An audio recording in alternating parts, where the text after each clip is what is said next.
Ang sulat ni Pablo sa mga taga-Efeso, unang kabanata. Mula kay Pablo, na naging apostol ni Kristo Jesus ayon sa kalooban ng Diyos, para sa mga hinirang na nasa Efeso at nagpapasakop kay Kristo Jesus. Sumainyo nawa ang pagpapala at kapayapaang mula sa Diyos na ating Ama at sa Panginoong Hesukristo.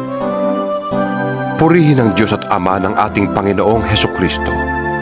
Pinagkalooban niya tayo ng lahat ng pagpapalang espiritual at makalangit dahil sa ating pakikipag-isa kay Kristo.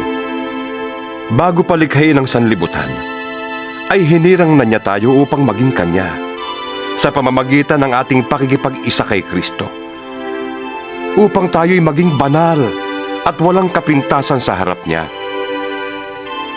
Dahil sa pag-ibig ng Diyos, tayo'y Kanyang pinili upang maging anak niya sa pamamagitan ni Hesukristo.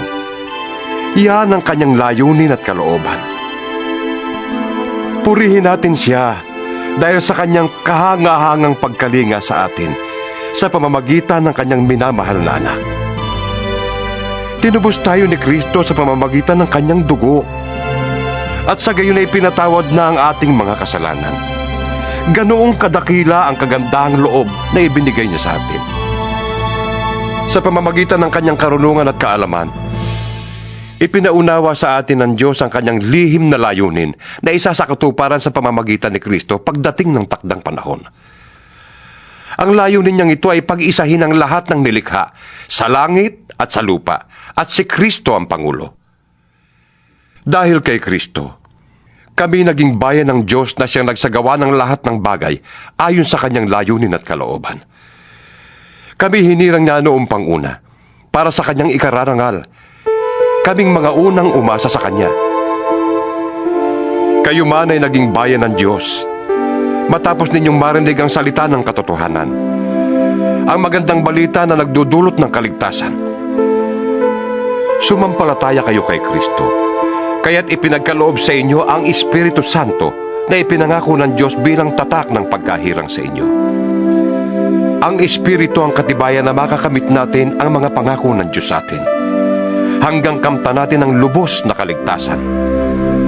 Purihin natin ang Kanyang kadakilaan. Kaya nga, mula nang mabalitaan ko ang tungkol sa inyong pananalig sa Panginoong Hesus at ang inyong pag-ibig sa lahat ng Kanyang hinirang, walang tigil ang pasasalamat ko sa Diyos para sa inyo tuwing ipinapanalangin ko kayo. Hinihiling ko sa Diyos ng ating Panginoong Hesukristo, ang maluwalhating Ama, na ipagkaloob niya sa inyo ang Espiritu na nagbibigay ng karunungan at nagpapahayag tungkol sa Diyos upang lubos niyo siyang makilala. Naway liwanagan ng Diyos ang inyong isip upang malaman ninyo kung ano ang inyong inaasahan sa Kanyang pagkatawag sa inyo, kung ano ang kalwalhatiang inilaan niya para sa Kanyang mga banal, at kung ano ang di masukat na kapangyarihang kaloob niya sa atin na mga nananalig sa Kanya. Ang kapangyarihan ding yon ang muling bumuhay kay Kristo at nag-upo sa Kanya sa kanan ng Diyos sa kalangitan. Kaya't nasa ilalim ng kapangyarihan ni Kristo ang lahat ng paghahari, kapamahalaan, kapangyarihan at pamunuan sa kalangitan. Higit na dakila ang Kanyang pangalan kaysa sa lahat, hindi lamang sa panahong ito, kundi maging sa darating. Ipinailalim ng Diyos sa kapangyarihan ng Kristo ang lahat ng bagay at ginawa siyang ulo ng Iglesia. Ang Iglesia ang katawan at kapuspusan ni Kristo na siya namang pumupuno sa lahat ng bagay. Ikalawang kabanata. Noong unay patay kayo dahil sa inyong mga pagsuway at mga kasalanan. Sinusunod ninyo noon ang masamang takbo ng mundong ito at napailalim kayo sa prinsipe ng kasamaan, ang espiritong nagahari sa mga taong ayaw pasakop sa Diyos. Ang totoo, tayong lahat ay dati ring namumuhay ayon sa ating laman at sumusunod sa masamang hilig ng katawan at pag-iisip. Kaya't sa ating likas na kalagayan, kabilang tayo sa mga taong kinapupuotan ng Diyos. Subalit, napakasagana ang habag ng Diyos at napakadakila ang pag-ibig niya sa atin. Tayo'y binuhay niyang kasama ni Kristo nung tayo'y mga patay pa dahil sa ating pagsuway. Naligtas nga kayo dahil sa kanyang kagandahang loob. Dahil sa ating pakikipag-isa kay Kristo Jesus, tayo'y muling binuhay na kasama niya upang mamunong kasama niya sa kalangitan. Ginawa niya ito upang sa darating na mga panahon ay maipakita niya ang di masukat na kasaganaan ng kanyang kagandahang loob sa pag-ibig niya sa atin sa pamamagitan ni Kristo Jesus. Naligtas kayo dahil sa kagandahang loob ng Diyos sa pamamagitan ng inyong pananalig. Ang kaligtasang ito'y kaloob ng Diyos at hindi mula sa inyo. Hindi ito bunga ng inyong mga gawa, kahit walang dapat ipagmalaki ang sinuman. Siya ang gumawa kung ano tayo ngayon. At sa pamamagitan ni Kristo Jesus, tayo'y nilalang niya upang iukol natin ang ating buhay sa paggawa ng mabuti. Yan ang layuning pinili ng Diyos para sa atin noong una pa man. Kaya't alalahanin ninyo ang dati ninyong kalagayan. Kayo'y ipinanganak na mga hintil at di tuli ang tawag sa inyo ng mga Hudyo. Ang mga Hudyo naman ay tinatawag na mga tuli dahil sa ginagawa nila sa kanilang katawan. Noong panahong yon, hiwalay kayo kay Kristo. Hindi kabilang sa bayang Israel at di saklaw ng tipang nababatay sa mga pangako ng Diyos. Nooy nabubuhay kayong walang pag-asa at walang Diyos. Ngunit ngayon, dahil sa inyong pakikipag-isa kay Kristo Jesus, kayong dati malayo ay inilapit sa pamamagitan ng kanyang dugo. Pinagkasundo niya tayo.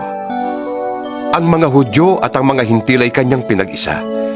Sa pamamagitan ng kanyang katawan, pinawi niya ang alitan na parang pader na naghihiwalay sa atin. Pinawalang bisa niya ang kautosang pawang mga utos at alituntunin upang ang dalawang pangkat ay maging isang bayan na lamang at sa ganito'y maghari ang kapayapaan. Sa pamamagitan ng kanyang kamatayan sa krus, winakasan niya ang alitan ng dalawang pangkat. Pinagkasundo sila sa Diyos at pinagbuklod sa iisang katawan. Naparito nga si Kristo at ipinangaral niya sa lahat ang magandang balita ng kapayapaan. Sa inyong mga hintil na malayo sa Diyos at sa mga Hudyo na malapit sa Kanya. Dahil kay Kristo, tayo'y kapwa nakakalapit sa Ama sa pamamagitan ng iisang Espiritu. Sa makatwid, hindi na kayo dayuhan o taga-ibang bansa, kundi kababayan na ng mga hinirang ng Diyos at kabilang sa Kanyang sambahayan. Tulad ng isang gusali, kayo'y itinayo sa pundasyong inilagay ng mga apostol at mga propeta, na ang batong panulukan ay si Kristo Jesus. Sa pamamagitan niya, ang bawat bahagi ng gusali ay nagkakaugnay-ugnay at nagiging isang templong banal ng Panginoon. Dahil din sa inyong pakikipag-isa sa Kanya, kayo man ay kasama nilang naging bahagi ng tahanan ng Diyos sa pamamagitan ng Espiritu. Ikatlong kabanata. Kaya nga akong si Pablo ay naging bilanggo, dahil kay Kristo Jesus alang-alang sa inyong mga hintil. Marahil ay nabalitaan na ninyo, na dahil sa kagandahang loob ng Diyos ay pinagkatiwalaan niya ko ng tungkuling ito para sa inyong ikabubuti. Ipinahayag sa akin ng Diyos ang kanyang lihim na plano. Maikli lamang ang naisulat ko sa inyo tungkol dito. At habang binabasa ninyo ito, malalaman ninyo kung ano ang pagkaunawa ko sa lihim tungkol kay Kristo. Ito'y hindi ipinaalam sa mga tao noong mga nakaraang panahon. Ngunit inihayag ngayon ng Diyos sa pamamagitan ng Espiritu sa kanyang mga banal na apostol at mga propeta. At ito ang lihim.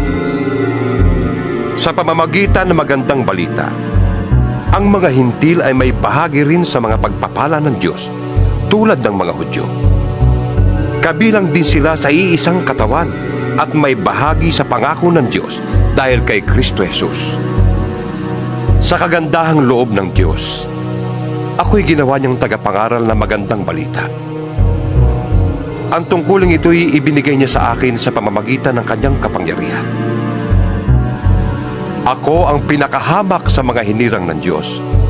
Ngunit minarapat niyang ipagkaloob sa akin ang tungkuling ito, ang mangaral na magandang balita sa mga hintil, tungkol sa di masukat na kayamanan ni Kristo at magpaliwanag sa lahat kung paano isasagawa ng Diyos ang kanyang lihim na plano.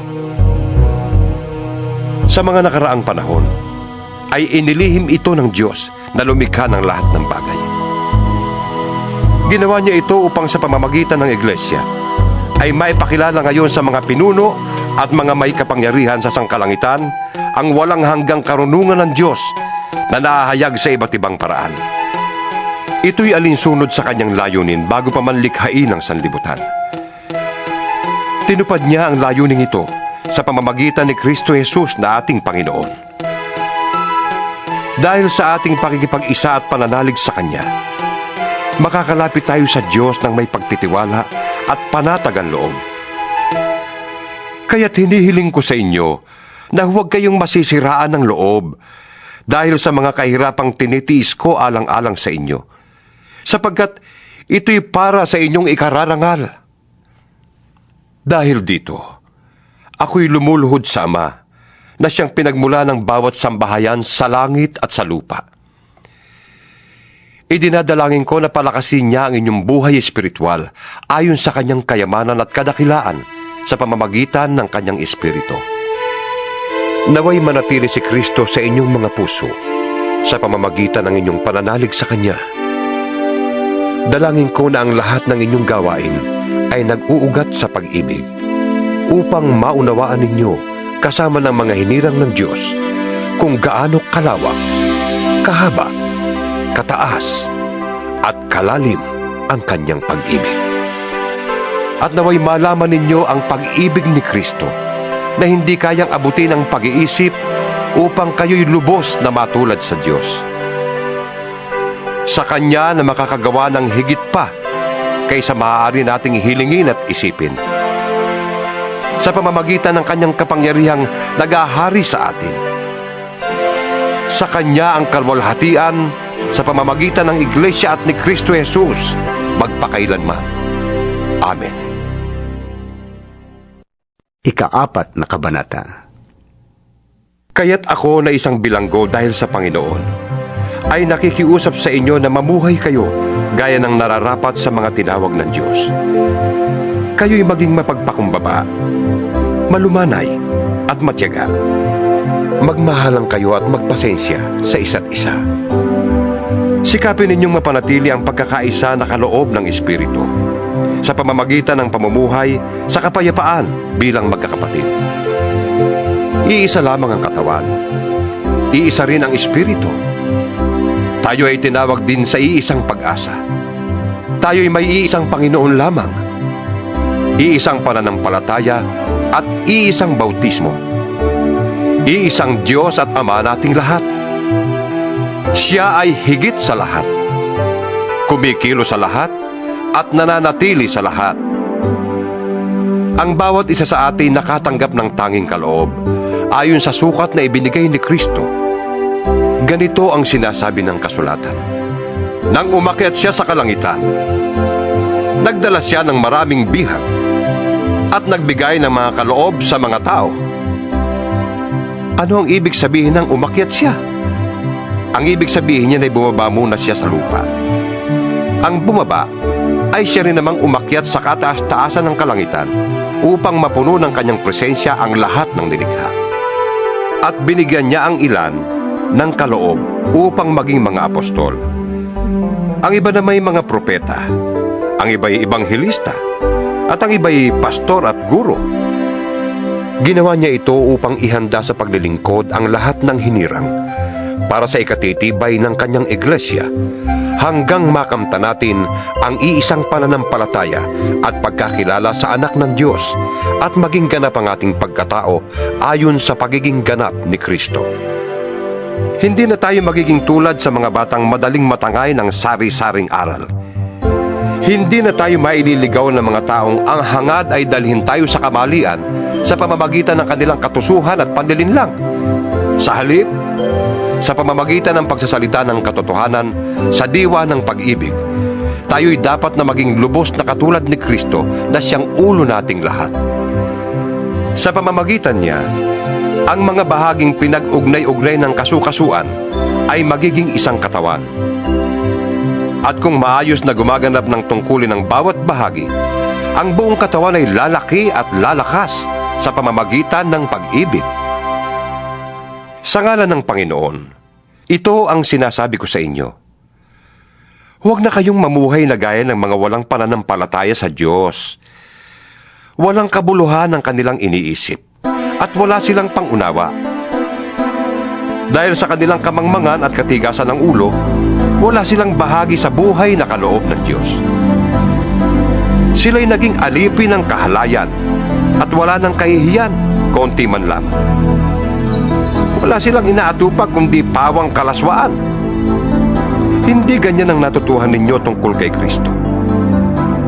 Napakinggan na ninyo ang aral ni Jesus at natutuhan na ninyo ang katotohanan nasa Kanya. Iwanan ninyo ang dating pamumuhay. Hubarin na ninyo ang inyong dating pagkatao na napapahamak dahil sa masasamang nasa. Magbago na kayo ng diwa at pag-iisip. At ang dapat na isuot ninyo'y ang bagong pagkatao na nilikhang kalarawan ng Diyos at nahahayag sa matuwid at banal na pamumuhay ayon sa katotohanan. Dahil dito, itakwil na natin ang pagsisinungaling at tayong lahat ay magsabi ng totoo sa isa't isa sapagkat tayo'y bahagi ng iisang katawan. Kung magagalit man kayo, iwasan ninyo ang kayo'y magkasala. Huwag ninyong patagalin ang inyong galit. Huwag ninyong bigyan ng pagkakataon ng dyablo. Ang magnanakaw ay huwag nang magnakaw. Sa halip, maghanap siya ng marangal na ikabubuhay para makatulong sa mga nangangailangan. Huwag kayong gumamit ng masasamang salita. Lagi ninyong sikapin na ang pangungusap ninyo'y makakabuti at angkop sa pagkakataon upang pakinabangan ng mga makakarinig. At huwag ninyong dulutan ng sama ng loob ang banal na Espiritu ng Diyos, sapagkat Siya ang tatak ng Diyos sa inyo, ang katibayan na kayo'y tutubusin pagdating ng taktang araw. Alisin na ninyo ang lahat ng sama ng loob, poot at galit. Huwag na kayong mambubulyaw, manlalait at mananakit ng damdamin ng kapwa. Sa halip, maging mabait kayo at maawain. Magpatawad kayo sa isa't isa, tulad ng pagpapatawad sa inyo ng Diyos dahil kay Kristo. Ikalimang kabanata. Yamang kayo'y mga anak na minamahal ng Diyos. Tularan niyo siya. Mamuhay kayong puno ng pag-ibig tulad ni Kristo. Dahil sa kanyang pag-ibig sa atin, inialay niya ang kanyang buhay bilang mabangong alay at handog sa Diyos. Kayo'y mga hinirang ng Diyos, kaya't hindi dapat mabanggit man lamang na kayo'y nakikiapid o gumagawa ng anumang uri ng kahalayan o pag-iimbot. Huwag din kayong gagamit ng anumang malaswa o walang kabuluhang pananalita at pagbibirong di nararapat. Sa halip, magpasalamat kayo sa Diyos. Alam na ninyong walang bahagi sa kaharian ni Kristo at ng Diyos ang taong nakikiapid, mahalay, o sakim, sapagkat ang kasakiman ay isang uri ng pagsamba sa Diyos-Diyusan. Huwag kayong padaya kanino man sa pamamagitan ng mga pangangatwirang walang kabuluhan, sapagkat dahil nga sa mga ito, ang Diyos ay napupuot sa mga suwail. Kaya't huwag kayong makikisama sa kanila. Dati, kayo'y nasa kadiliman, ngunit ngayon nasa kaliwanagan na, sapagkat kayo'y nasa Panginoon. Mamuhay kayo ngayon ng nararapat sa mga taong nasa liwanag, sapagkat pawang mabuti, matuwid at totoo ang ginagawa ng namumuhay sa liwanag. Pag-aralan ninyo kung anong kalugod-lugod sa Panginoon. Huwag kayong makikisama sa mga taong gumagawa ng mga bagay na walang ibinubungang kabutihan. Sa halip, ay ibunyag ninyo ang mga iyon. Kahiya-hiyang mabanggit man lamang ang mga bagay na iyon na ginagawa nila ng lihim. Ang lahat ng nalalantad sa liwanag ay nakikilala kung ano talaga iyon, at nalalantad ang lahat dahil sa liwanag. Kaya't sinasabi, gumising ka, ikaw na natutulog. Bumangon ka mula sa mga patay, at liliwanagan ka ni Kristo. Kaya't mag-ingat kayo kung paano kayo namumuhay. Mamuhay kayong tulad ng matatalino at di tulad ng mga mangmang.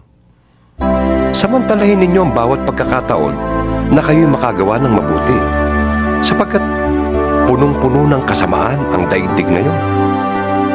Huwag kayong maging hangal. Unawain ninyo kung ano ang kalooban ng Panginoon.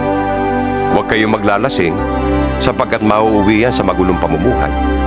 Sa halip ay dapat kayong mapuspos ng Espiritu. Mag-awitan kayo ng mga salmo, mga himno, at mga awiting espiritual. Buong puso kayong umawit at magpuri sa Panginoon.